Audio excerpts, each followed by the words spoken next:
এরা তো দেখতে অবিকল আমারই মতো। এগুলো কিভাবে সম্ভব? আপনি এসব কেন করেছেন? আপনার এগুলো করার উদ্দেশ্য কি? আমি তো কিছুই বুঝতে পারছি না। বলেছি না, আমি তো সঙ্গীর ব্যবস্থা করছি। আজ থেকেই এরাই তো সঙ্গী।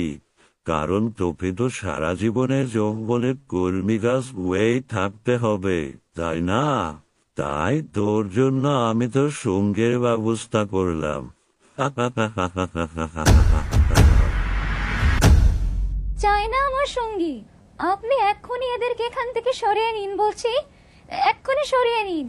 আমার এদেরকে একদমই সহ্য হচ্ছে না, একদমই না।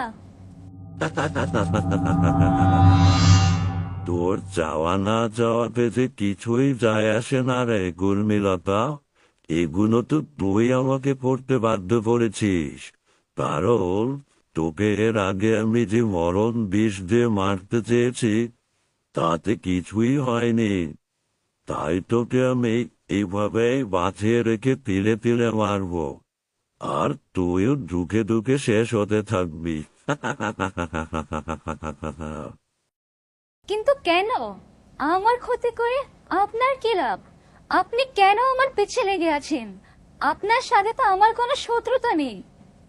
হ্যাঁ, তাই তো। তোর সাথে তো আমার কোনো শত্রুতা নেই। তবে আমি এসব কেন করছি? শত্রুতা আগে না হলেও ধরে নে এখন তুই আমার শত্রু হয়ে গিয়েছিস। এবার বুঝলি তো, তুই একমাত্র সে যার ওপর আমার এত দিনের সাধনা জাদুবিদ্যা ব্যর্থ হয়েছে। তোকে তো আমি ছাড়বো না রে কর্মীলতা।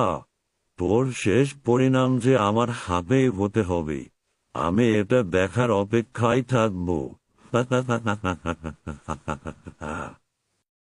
তুই কি ভেবেছিস শয়তান জাদুকর? তুই আমার মতো অনুরূপ কলমি গাছ তৈরি করে আমার ক্ষতি করতে পারবি? তা কখনোই সম্ভব না।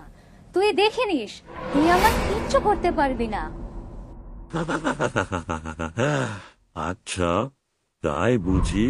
আমি তোর কোনোই ক্ষতি করতে পারবো না? ঠিক আছে, তুই এটা কিছুদিনের মধ্যে টের পাবি, বুঝবি কর্মীলতা।